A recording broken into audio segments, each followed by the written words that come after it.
రాజేష్ గారు నమస్తే అండి. సార్ మనకి నమస్తే. అదుర్స్ సినిమాలో సీన్ ఉంటుంది. ఎన్టీఆర్ తెలియదు, గుర్తులేదు, మర్చిపోయా అంటాడు సెకండ్ హాఫ్ లో. మంచి ఫన్నీగా ఉంటది. ఆ సీన్ ని మక్కికి మక్కి దింపుతున్నారంట జోగి రమేష్ గారు. అంటే ఏంటి నాకు అర్థం కాలేదు. వీడు చక్కగా కూర్చుని పలావులు బిర్యానీలు వండి అవసరమైతే కాల్ బిజీ పంపిస్తారు అనుకుంటున్నారా పోలీసులు, లేదంటే వారి ప్లాన్ ఏమై ఉంటుంది అంటారు? ఇక్కడ చంద్రబాబు నాయుడు గారి ఇంటి మీదకి ఒక సమూహంతో దాడికి వచ్చిన కేసు విచారణ ఎదుర్కొంటున్న జోగి రమేష్ పలుసార్లు చట్టసభకు ప్రాతినిధ్యం వహించాడు. రాష్ట్ర మంత్రిగా కొనసాగున్నాడు. ఇవాళ అతను తన మీద నేరారోపణ జరుగుతూ ఉన్నప్పుడు విచారణకి సహకరించకుండా ఇందాక మీరు ప్రస్తావించినట్టుగానే సినిమా డైలాగులు అల్లవేస్తా ఉన్నాడు. అంటే ఇక్కడ జోగి రమేష్ ని పక్క నుండి ఈ విచారణకి తర్ఫీదిస్తా ఉంది శ్రీమాన్ శ్రీయుత పొన్నవోలు సుధాకర్ రెడ్డి. ఆయన పక్క నుండి ఆయన కూడా విచారణలో పాల్గొంటా పోలీసులు జోగి రమేష్ ని ప్రశ్నిస్తుంటే పొన్నవోలు సుధాకర్ రెడ్డి సమాధానం చెప్తున్నా అంట. పొన్నవోలు సుధాకర్ రెడ్డి ఒకసారి ప్రెస్ మీట్ పెట్టాలి. గతంలో అడిషనల్ అడ్వకేట్ జనరల్ గా ఉండి అడిషనల్ డీజీ సిఐడి సంజయ్ గారితో పాటు కలిపి పొన్నవోలు సుధాకర్ రెడ్డి చంద్రబాబు నాయుడు గారి మీద ప్రెస్ మీట్లు అమరావతిలో ఒకటి, హైదరాబాద్ లో ఒకటి, ఢిల్లీలో ఒకటి పెట్టి ఆయన నిజాయితీ, నిబద్ధత, నీతి నియమాలు అంటే చాగంటి గారి ప్రవచనాలు చెప్పినట్టుగా చెప్తా వచ్చాడు కదా. ఇప్పుడు మరొకసారి పొన్నవోలు సుధాకర్ రెడ్డి ప్రెస్ మీట్ పెట్టి రాజకీయ పరమైన ఎఫిలియేషన్ తోటి మాత్రమే తాను పనిచేశానని చెప్పని స్వామి భక్తి ప్రదర్శిస్తాడా, లేకపోతే ఆనాడు చెప్పిన చాగంటి గారి ప్రవచనాలే మరొకసారి చెప్తాడా అనేది కూడా మనం పొన్నవోలు సుధాకర్ రెడ్డి ఇంటెగ్రిటీ కూడా ఇక్కడ ప్రశ్నార్థకం. ఆ రోజు ఏమి శుద్ధులు చెప్పాడు, ఏమి సూక్తి ముక్తావళి వినిపించాడు మనకందరికి.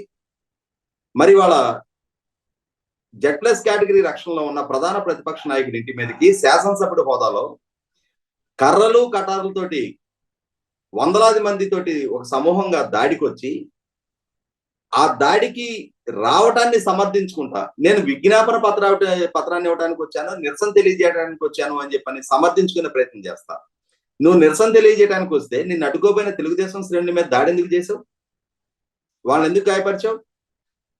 వీడియో సాక్ష్యాలు కళ్ళ ముందు కనపట్టలేదా? విచారణకి సహకరించకుండా ఉంటే అయ్యో అమాయకుడు, ఆణిముత్యం, స్వాతి ముత్యం అని చెప్పని నిన్ను విచారించకుండా వదిలేస్తారని చెప్పనే. కొన్ని సంఘటనలు సినిమాల్లో నవ్వొస్తాయి, నిజ జీవితంలో అసహ్యం వేస్తుంది. ఇటువంటి వ్యక్తుల చట్టసభలకు ఎంపికైంది, ఇటువంటి వ్యక్తుల ప్రజాప్రతినిధులుగా ఈ రాష్ట్రం భరించింది, సహించింది అని చెప్పారు. ఖచ్చితంగా జోగి రమేష్ అధికార అహంకారంతో తన నాయకుడి కళ్ళల్లో ఆనందం చూడటం కోసం ఆ రోజు చంద్రబాబు నాయుడు గారి ఇంటి మీదకి దాడికి వచ్చింది వాస్తవం.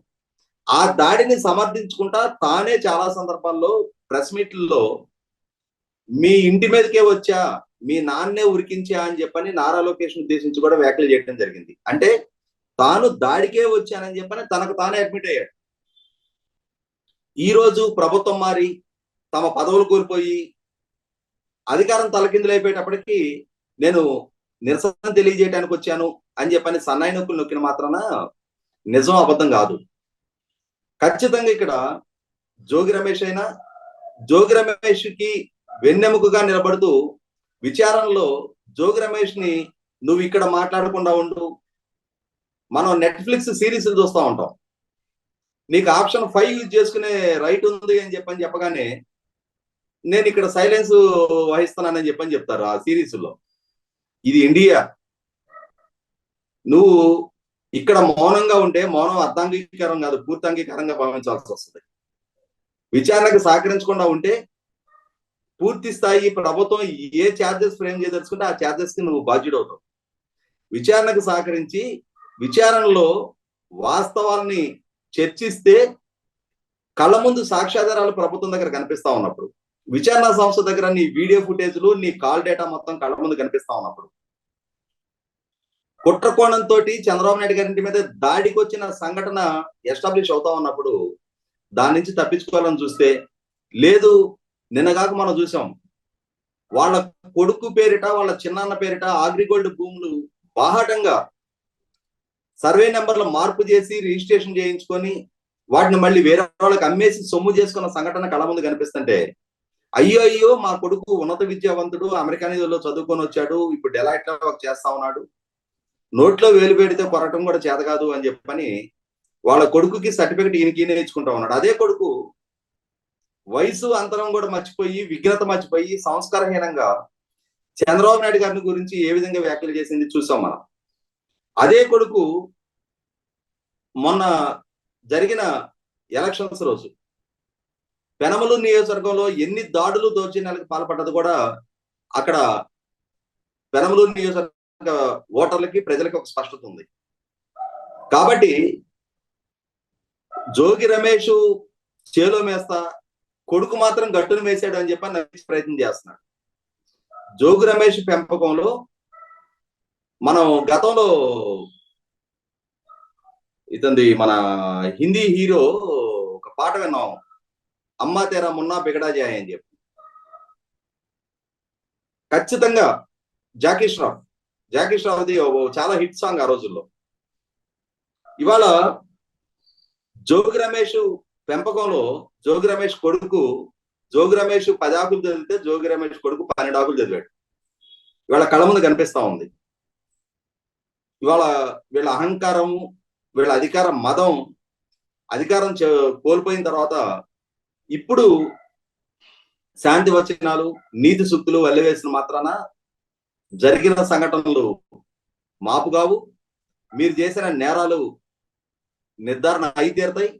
ఖచ్చితంగా చట్టం ముందు శిక్షార్హమైన చర్యలకి నేరాలకి మీరు పాల్పడున్నారు.